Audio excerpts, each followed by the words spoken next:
Heho Pop Gengs, hari ini mari kita bicara tentara-tentaraan lagi nih. Tapi kali ini kita mau lihat perbandingan antara tentara Indonesia dan Amerika Serikat. Kalau secara peringkat kita mah kalah jauh ya. Di tahun 2023 lewat situs Global Firepower, Indonesia berada di posisi 13, melainkan Amerika Serikat berada jauh menjadi pemuncak klasemen. Jadi apakah tentara kita punya kesempatan jika harus head to head berhadapan sama tentara Amerika? Kalau penasaran, yuk deh kita menyelam lebih dalam. Pertama, mari kita masuk ke yang ringan-ringan dulu, yaitu jumlah personil masing-masing negara. Hal ini juga tercantum jelas di dalam globalfirepower.com. Sebelum masuk ke detailnya, kita harus tahu nih, kalau secara skala penduduk Indonesia dan Amerika, ternyata udah mepet-mepetan. Indonesia ya berada di urutan keempat sebagai negara terpadat di dunia dengan 274.790.244 jiwa.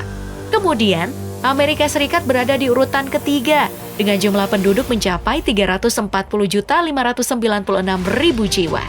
Nah, perbedaan jumlah penduduk ini ternyata berimbas pada jumlah personil militer yang dimiliki masing-masing negara, di mana Indonesia punya personil militer lebih sedikit.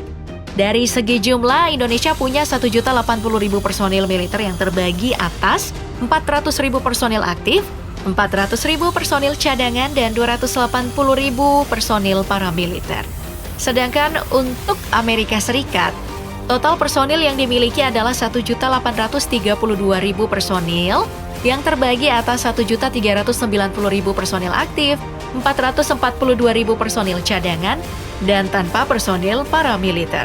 Di pembagian antara matra yaitu Angkatan Darat, Angkatan Udara, dan Angkatan Laut Indonesia juga jelas tertinggal.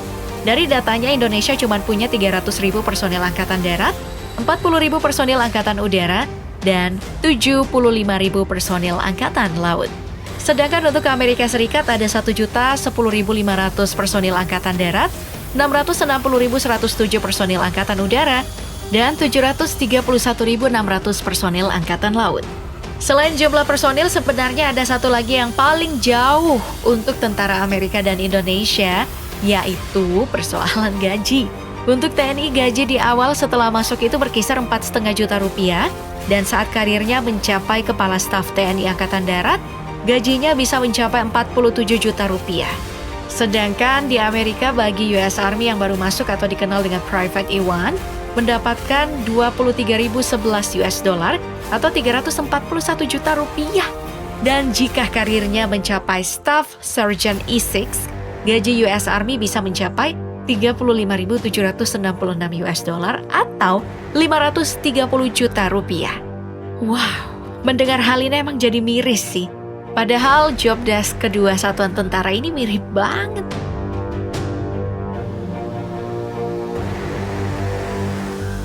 Dari segi jumlah, mari kita membahas hal lainnya, yaitu pasukan khusus yang dibentuk kedua negara dan juga senjata yang digunakan.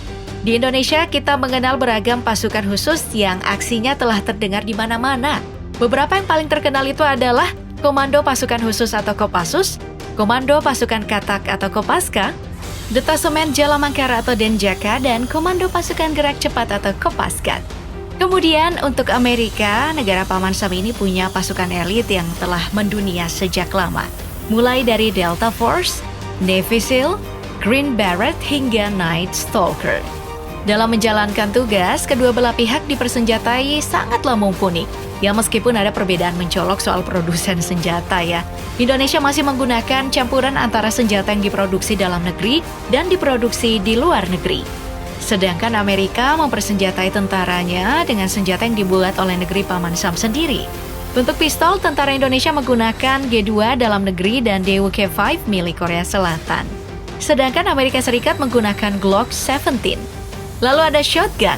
Indonesia menggunakan SPAS-12 dari Italia, sedangkan Amerika menggunakan M26 Mesh. Kemudian untuk submachine gun, Indonesia menggunakan MP7 milik Jerman dan PM2 buatan dalam negeri. Sedangkan Amerika Serikat menggunakan Sig Sauer MPX.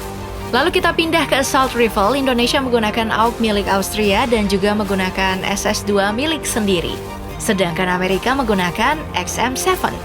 Lalu bagaimana dengan sniper?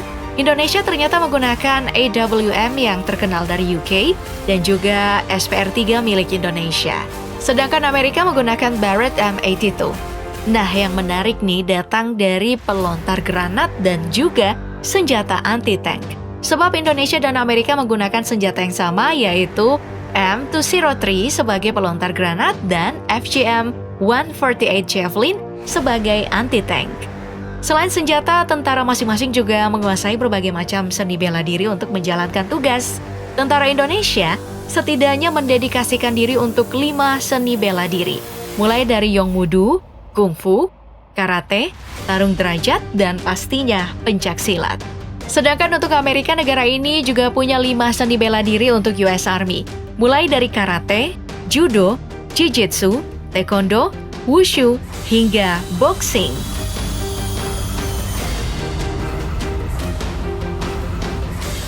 Nah, dari persenjataan, mari kita pindah ke bagaimana pencapaian kedua belah pihak dalam menjalankan misi dan saat latih tanding. Salah satu misi heroik yang pernah dijalankan oleh Indonesia bisa diambil dari aksi Kopassus pada tahun 1981.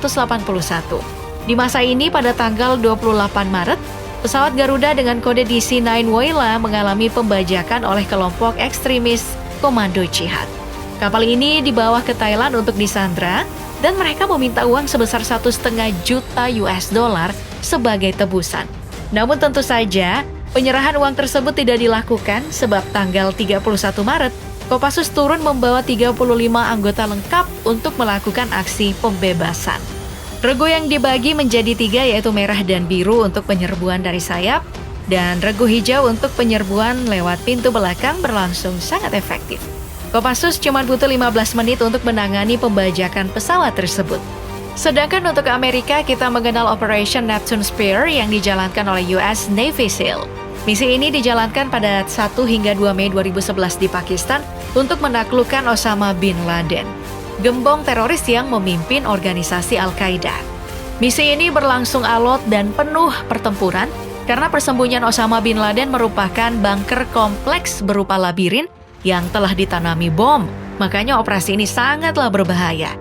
Untung saja dengan menurunkan 72 personil terlatih, dengan membagi tugas beragam seperti melacak bom, hingga kontak senjata dilakukan dengan baik dan berhasil mencapai kemenangan.